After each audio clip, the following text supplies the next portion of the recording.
Hello everyone, welcome yet again to another video lecture. My name is Ashwin Joglekar and I am from Resonance PCCP division. तो आज यहाँ पे हम लोग discuss करने वाले हैं आपका सोशल साइंस का, दैट इज पॉलिटिकल साइंस का chapter from class 9th, constitutional design. Now constitutional design as a chapter talks about how the development of constitution happened in India.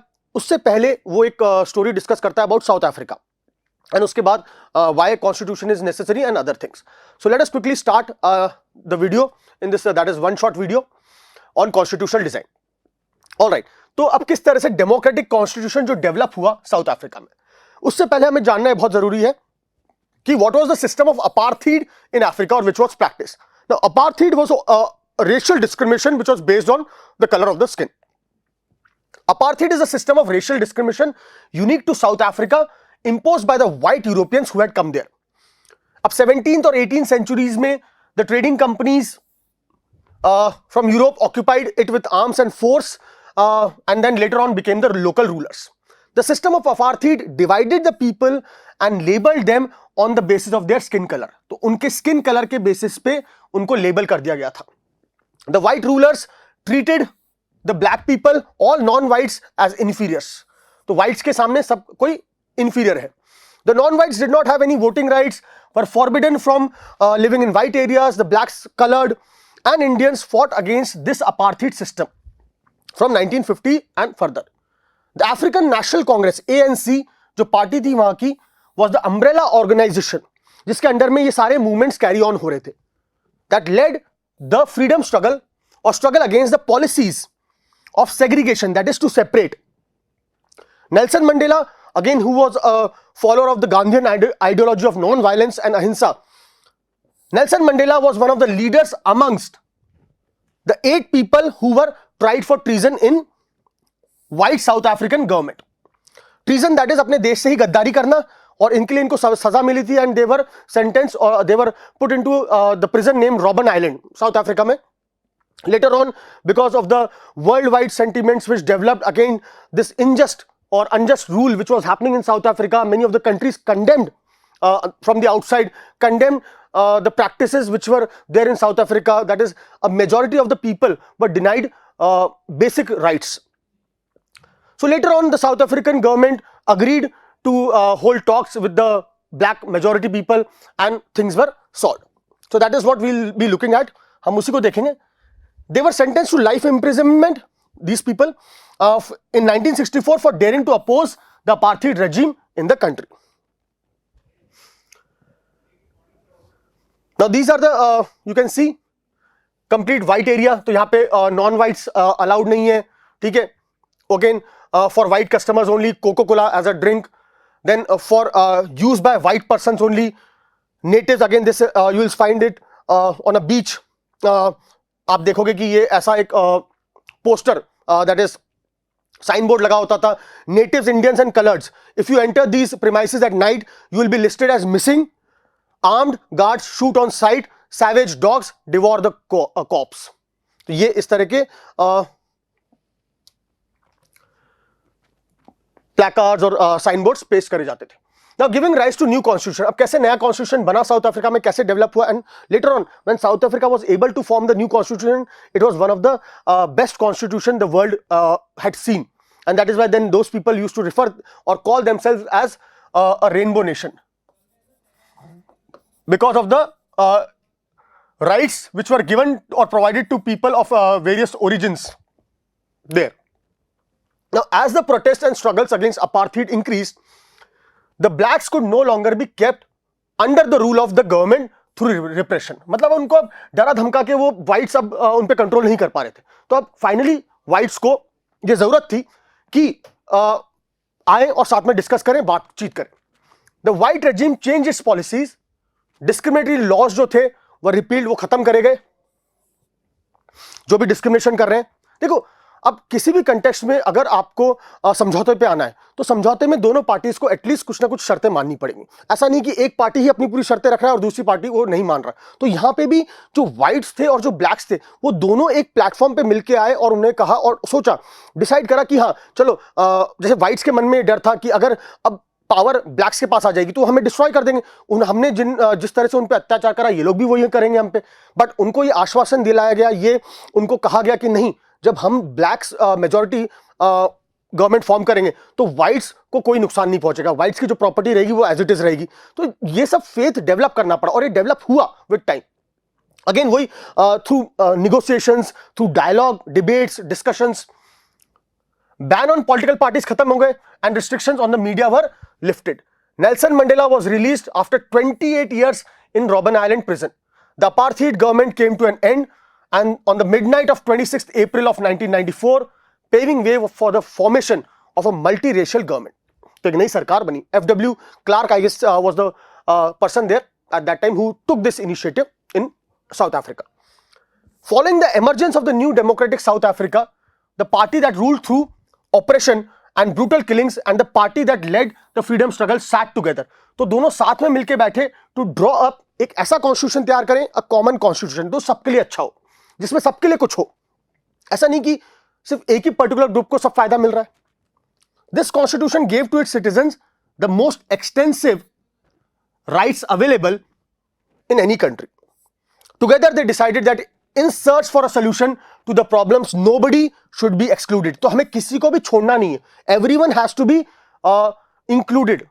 जब हम अगर किसी भी तरह का solution find out कर रहे हैं किसी भी problem को लेके तो everyone has to be made part of it. तो that was the idea given or thought on which they worked. Now अब कॉन्स्टिट्यूशन की जरूरत क्यों है? तो वही जैसा कि एग्जांपल ऑफ साउथ अफ्रीका देखा हमने, to see why we need the constitution, what constitutions do.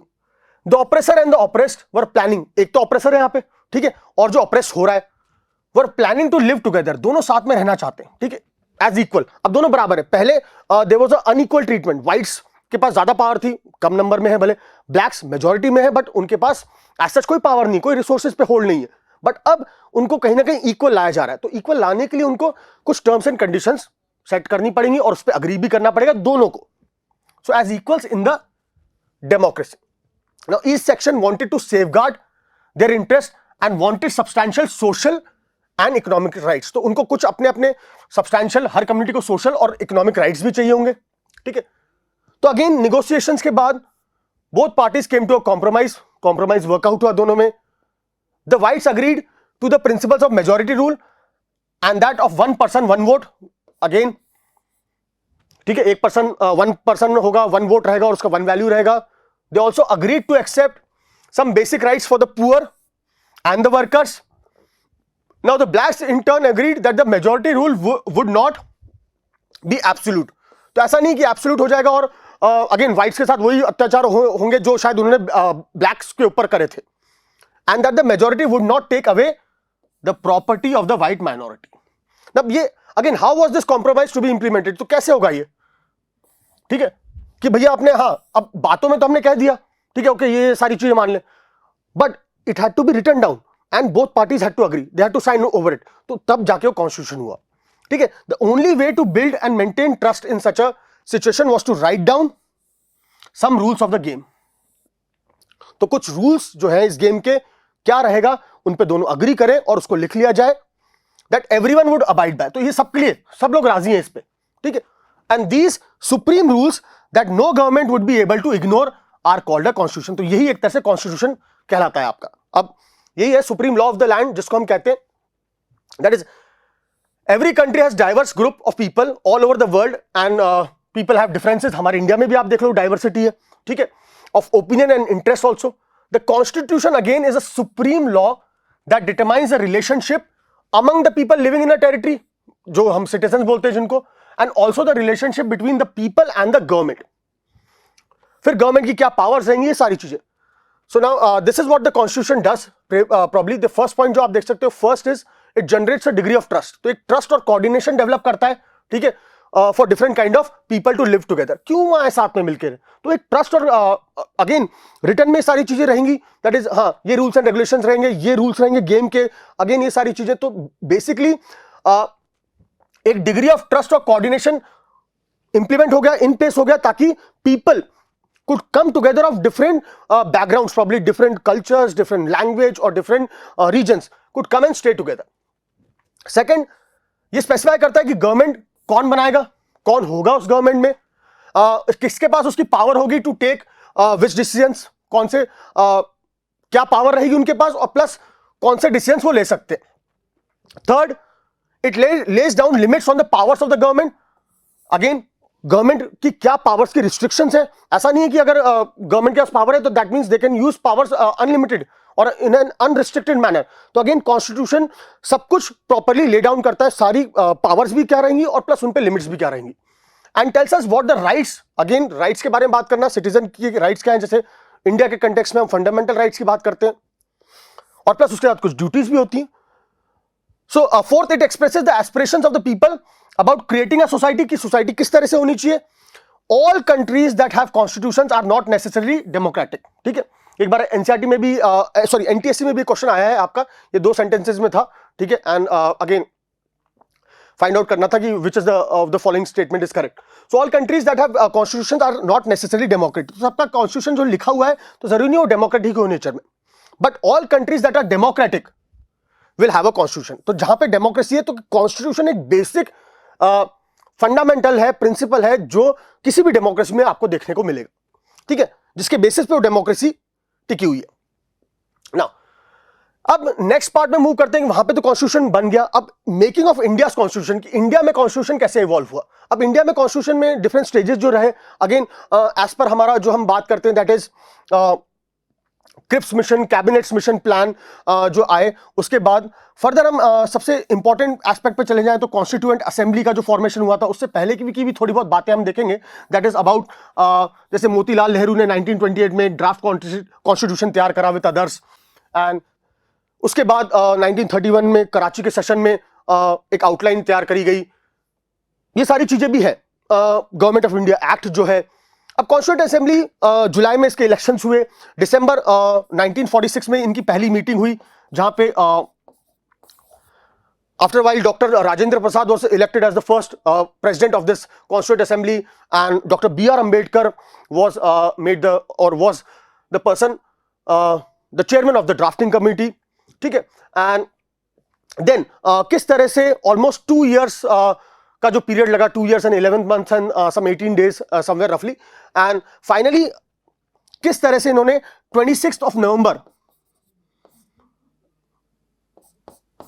1949 को हमारा कॉन्स्टिट्यूशन बनके तैयार हो गया। अगर आप वो प्रियम्बल भी हम लोग पढ़ते हैं तो प्रियम्बल में probably on this day of 26 November 1949 we do hereby adopt and enact and give ourself this constitution, तो वो लाइन जो है तो इस दिन बनके तैयार हो गया था, एंड फिर फाइनली 2 महीने बाद हमने रिपब्लिक डे को इसको इंप्लीमेंट करा। तो इसी के सारे में बात हम करेंगे कि मेकिंग ऑफ इंडियन कॉन्स्टिट्यूशन के पीछे जो कॉन्स्टिट्यूशन फेमस थे, मेकर्स थे, वो उनके क्या क्या व्यू पॉइंट्स थे, क्यों करना चाहते थे, वो क्या क्या आज हम अगर बात करते हैं जैसे कॉन्स्टिट्यूशन 60-70 ईयर्स पुराना हो चुका है तो क्यों, क्या वैलिड है वो। तो यही सारे पॉइंट्स प्रॉब्ली आगे का जो आपका सेगमेंट है वो आंसर करता है कि yes it is very much valid, क्योंकि कभी भी देखो छोटी मोटी अमेंडमेंट्स और चीजें बदलाव हुई हैं, बट किसी ने भी हमारे कॉन्स्टिट्यूशन के शायद बेसिक स्ट्रक्चर को चैलेंज नहीं करा, या वो चैलेंज नहीं हुआ है over this such a long run. तो that itself is a very valid substantial point to support our constitution, which was framed by our constitution makers, especially Dr. B.R. Ambedkar, and it is still very much as a living document which is still evolving as times change. Okay, so now इसमें India's constitution was drawn up under very difficult circumstances. Country was born through a partition, ठीक है, on the basis of religious differences जो थे, and was अपने आप में ये खुद ही एक ट्रॉमेटिक एक्सपीरियंस था for the people of India and Pakistan दोनों की। The British left the rulers of the princely states की उनको वो दे दिया कि आपको किसके साथ ज्वाइन होना है, states to decide whether they wanted to merge with India और विद पाकिस्तान और रिमेन इंडिपेंडेंट। तो ये तीनों चॉइसेस आ गई उनके सामने, तो तीनों चॉइसेस आ गई उनके सामने ये। Then merger of these princely states was a difficult and uncertain task कि अब कैसे इनको करा जाएगा। तो again here the iron man of India that is Sardar Vallabh Bhai Patel played a crucial role in bringing these princely states together. So when the constitution was being written, the future of the country did not look as secure as it does today. तो अभी भी उस time पे काफी complications थी दिमाग में। Now these are some of the borrowed features of the constitution की काफी चीजें अब हम कई बार ये भी कहते हैं कि हमने तो constitution borrow करा है, तो बोरो करने का मतलब शायद यही नहीं था कि हमने सिर्फ वहां से कॉपी पेस्ट कर लिया, हमने उसको बोरो करा है और हमारे समाज, हमारी सोसाइटी के अनुरूप उसको ढाला गया है, उसको मोल्ड करा गया है। तो that's a huge difference between the two, कि आप सिर्फ किसी चीज को सिर्फ लेके उस आपने कॉपी करके एज इट इज कर दिया, नहीं, इसको लिया गया, हमने उसको समझा और हमारे समाज के हिसाब से हमने उसको एक नया रूप दिया है। सो कुछ यूके से हमने पॉइंट्स लिए हैं, यूएसए से हमने लिए हैं, मेजरली आपका written constitution and fundamental rights जो है, जुडिशियल रिव्यू है, ठीक है, इंपीचमेंट का प्रोसेस है, ऑस्ट्रेलिया से लिया है, यूएसएसआर से हमने फंडामेंटल ड्यूटीज लिए हैं, 5 ईयर प्लान्स, जर्मनी से इमरजेंसी वाला वेमार जो कॉन्स्टिट्यूशन था उससे हमने लिए हैं, जापान से चीजें ली हैं, कनाडा से, south Africa and from Ireland. तो ये कुछ मेजर है, बाकी भी कईयों से हमने बोरो करा है कॉन्स्टिट्यूशन के बारे में। Then the path to the constitution, again किस तरह से मूवमेंट चालू हुआ, अबाउट द पाथ। तो one of the major advantages हमारे लिए क्या थी कि हम ऑलरेडी ब्रिटिश लेजिस्लेटिव काउंसिल्स में हिस्सा ले चुके थे इंडियंस, तो हमें ऑलरेडी एक पार्लियामेंट्री फॉर्म ऑफ गवर्नमेंट में की वर्किंग समझ में आ रही थी और समझ में आ चुकी थी। Indian constitution was the consensus about what a democratic India should look like had already evolved during the freedom struggle. तो फ्रीडम स्ट्रगल ने काफी हद तक एक कंसेंसस को डेवलप कर दिया था कि भैया आगे क्या होगा, कैसी चीजें होंगी। इन 1928 Motilal Nehru and 8 other Congress leaders drafted a constitution, एक ड्राफ्ट कॉन्स्टिट्यूशन फॉर इंडिया। 1928 में ये हुआ। 1931 में resolution at the Karachi session of the Indian national Congress dwelt on how independent India's constitution should look like, कि किस तरह से एक होगा, किस तरह से लोगों को क्या क्या चीजें होंगी। Both these documents included features जैसे universal adult franchise, right to vote होगा, राइट टू फ्रीडम, इक्वालिटी होगी, and to protecting the rights of minorities, की माइनॉरिटीज के राइट्स को भी प्रोटेक्ट करेंगे। Now this was again an important feature in the constitution of the independent India, जो होगा आने वाले टाइम में। These basic values were accepted by all leaders much before the Constituent Assembly met to deliberate on the Constitution. तो ये हम इन basic चीजों के मुद्दों पे हम ऑलरेडी अग्री कर चुके थे कि ये चीजें तो होंगी, फ्रीडम होगा, इक्वालिटी होगी, यूनिवर्सल अडल्ट फ्रेंचाइज के बेसिस पे वोटिंग होगी और प्लस राइट्स ऑफ माइनॉरिटीज होंगे। तो ये सारा हम एक ऑलरेडी प्लान कर चुके थे कि ये चीजें तो रहेंगी। And that is why the Indian constitution adopted many institutional details जो लिए हैं हमने from procedures and colonial laws like the Government of India Act 1935. Many of our leaders were inspired again by the ideals of French Revolution से inspire हुए हम, practice of parliamentary democracy in Britain as well as the Bill of Rights in the US. तो सब जगह से कुछ ना कुछ थोड़ा बहुत इंस्पिरेशन हमने डेफिनेटली लिया। The Constituent Assembly again जो हमने जस्ट डिस्कस करा था, drafting of the constitution was done by an assembly, इसको इलेक्ट करा गया था representatives called the constituent assembly. Elections हुए थे जुलाई 1946 में, ठीक है, पहली मीटिंग इनकी हुई दिसंबर में, was held in December 1946 and उसके बाद ही 1947 में इंडिया और पाकिस्तान डिवाइड हो गया, तो हमारी कॉन्स्टिट्यूएंट असेंबली भी बढ़ गई, ठीक है। तो पाकिस्तान की कॉन्स्टिट्यूएंट असेंबली अलग हो गई, इंडिया की अलग हो गई। Was also divided into constituent assembly of India and that of Pakistan. The constituent assembly that wrote the Indian constitution has 299 members. The assembly adopted the constitution, again adopt कर लिया था 26 नवंबर 1949 को, but it came into effect on 26 January 1950। Again यहाँ पे क्यों 2 महीना wait करा, तो ये probably this you can refer also as during the session 1929 का of the Lahore session of the Congress. ये क्लास 8th में भी आपको देखने को मिलता है जब हम इंडियन नेशनल मूवमेंट के बारे में पढ़ते हैं। तो Lahore session of the Congress जब हुआ था, Pandit Jawaharlal Nehru was the main was the chairman at that time, was the president sorry of the Indian National Congress। उन्होंने ये कहा था कि अब हमें स्वराज नहीं चाहिए, ठीक है। उस टाइम पे वो जस्ट साइमन कमीशन से चीजें हुई थी एंड इंडिया के जो लीडर्स थे, दैट इज इंडियन लीडर्स, वो कुछ एक सब्सटैंशियल चीज करना चाहते थे। And again Jawaharlal Nehru as well as Subhash Chandra Bose had some socialist tendencies also. Now in this Lahore session they declared that now we do not want Swaraj, हमें स्वराज नहीं चाहिए, हमें पूर्ण स्वराज चाहिए, ठीक है, कंप्लीट इंडिपेंडेंस चाहिए। एंड दे डिसाइडेड कि 26 जनवरी, that is 26 of January of 1930, ठीक है, अगले साल आने वाला है। 29 में सेशन हुआ है दिसंबर में, 26 जनवरी 1930 को हम लोग क्या मनाएंगे, इंडिपेंडेंस डे मनाएंगे, ठीक है। अब हमें पता पड़ता है कि इंडिपेंडेंस डे, उसके बाद देन फाइनली गांधी जी ने सिविल डिसोबीडियंस मूवमेंट लॉन्च करा था उसी 1930s में। Later on we know that 15 अगस्त को हमें आजादी मिली 1947. तो इस डेट को probably because it was such an important date in respect of और in aspect of that is first time we had demanded full freedom, ठीक है, पूर्ण स्वराज. तो इसलिए इसको अलाइव रखने के लिए money of the leaders had decided that हम कॉन्स्टिट्यूशन को फाइनली इंप्लीमेंट 2 महीने बाद फुली फोर्स में 26 जनवरी 1950 को करेंगे, ठीक है. तो इस दिन हम आप 26 November is celebrated as your constitution day and 26 January is celebrated as our republic day every year. Okay, now constituent assembly, drafting of constitution was done by an assembly of elected representatives. ये वही paragraph है आपका पहला वाला, ठीक है, जो हमने अब जस्ट देखा, ठीक है. Now again different principles were decided and agreed upon, ठीक है. अब डिफरेंट प्रिंसिपल्स और चीजें क्या अग्री हुई थी और किस पे हमने डिसाइड करा था, वो ये थे कि बेसिकली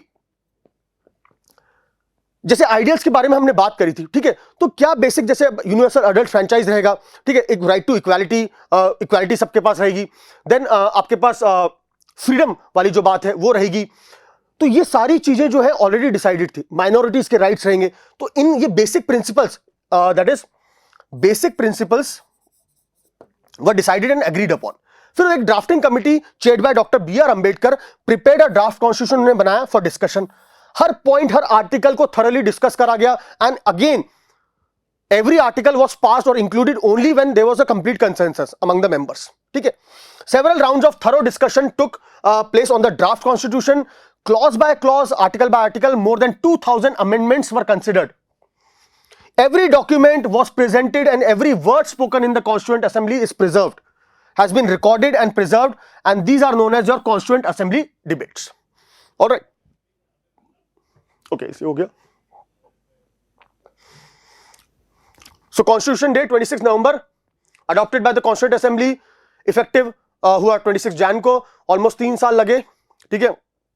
ये डिफरेंट ये है 299 members after partition, longest constitution है, and Dr. B.R. Ambedkar considered the chief architect of the constitution. Then the guiding values of the Indian constitution. Again, first understand the overall philosophy of what our constitution is all about.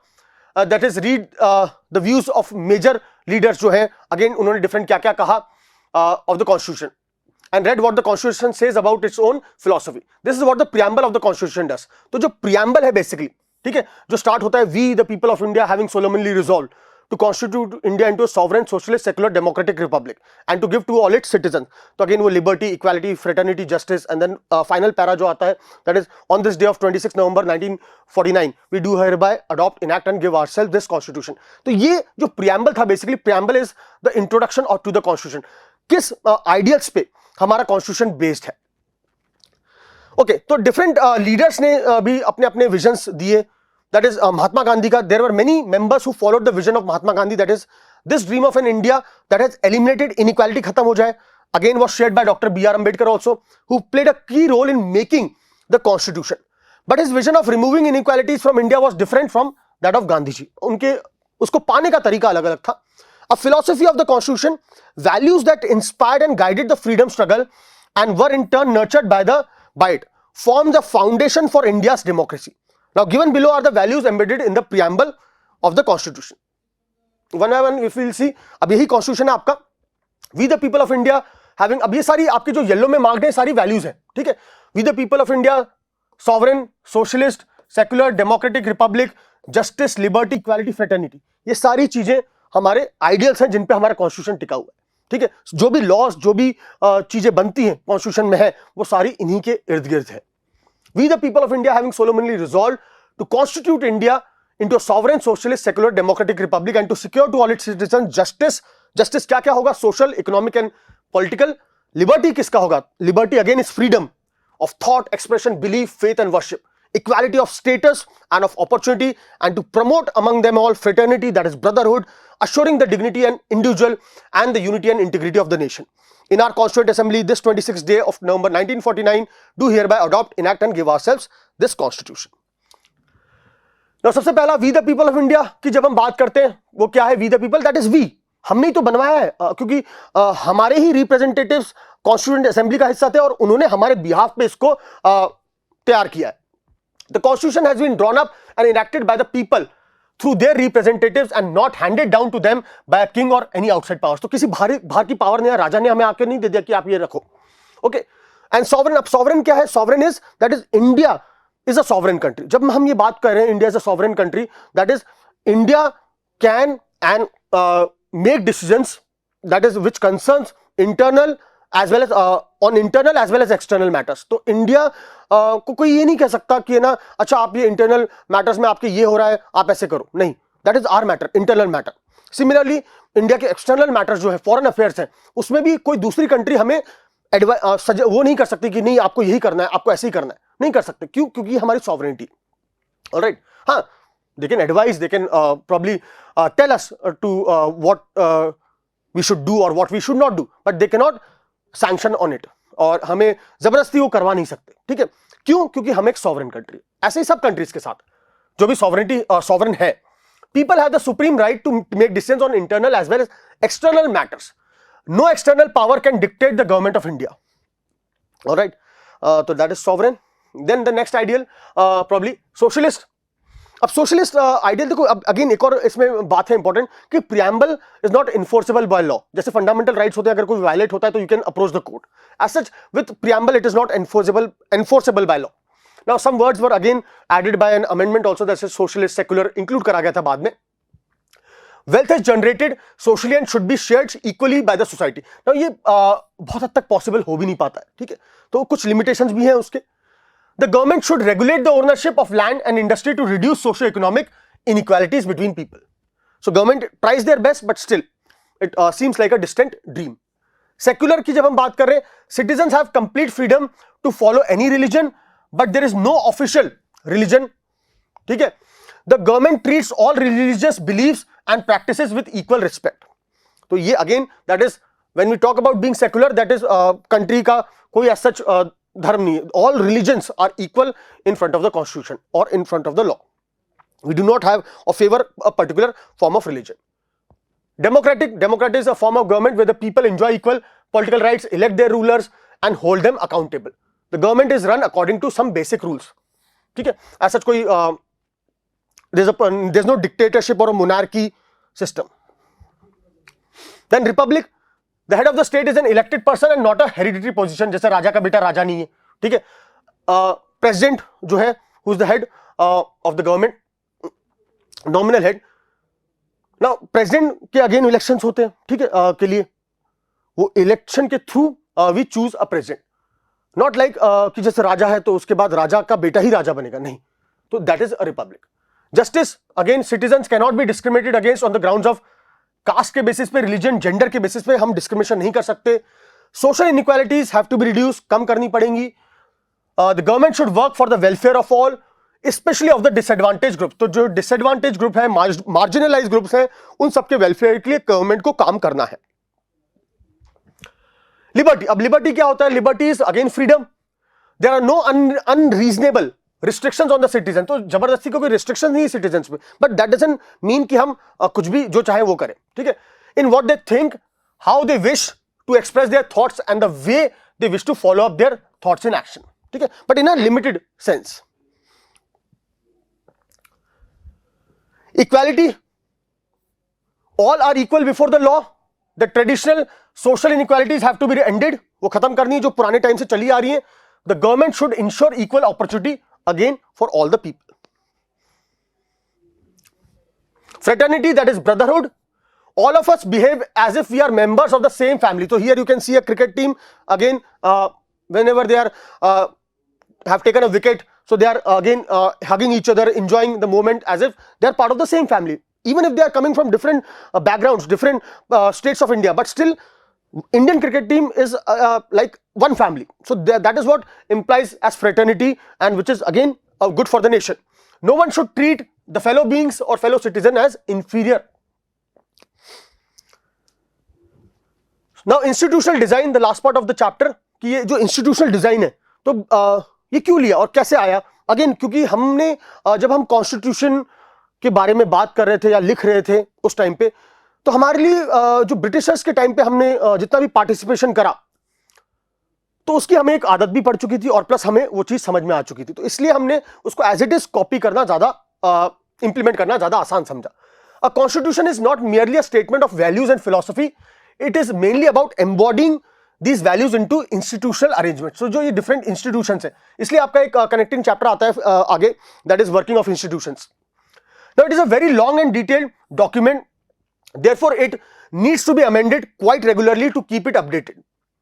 इसको updated रखने के लिए provisions are made to incorporate changes which are known as constitutional amendments. तो ऐसा नहीं कि constitution एक बार लिख दिया तो static बन गया कि यही रहेगा, नहीं, it is evolving, changing with time. इसलिए हमें amendments की जरूरत पड़ती है। amendments जो बदलाव होते हैं, probably 50 years earlier एक कोई कानून बना था जो आज शायद उतना वैलिड नहीं हो, तो there can be an amendment to again suggest changes in that particular law from time to time. Like any constitution, the Indian constitution also lays down a procedure for choosing persons to govern the country. It defines who will have how much power to make which decisions, and it puts limits to what these powers could do or government can do by providing some rights to the citizens that cannot be violated, that is basic fundamental rights. This is the constitution ka preamble again, जो है the preamble of the constitution of India, we the people of India. And so ये सारे आपके ideals मैं एक बार mark कर देता हूं, पे we the people है, ठीक है। Then sovereign, socialist, secular, democratic, republic, and to secure to all its citizens justice, liberty, equality, fraternity. So all these are the ideals on which our constitution is based. So this brings us an end to the chapter. Thank you so much for watching this video.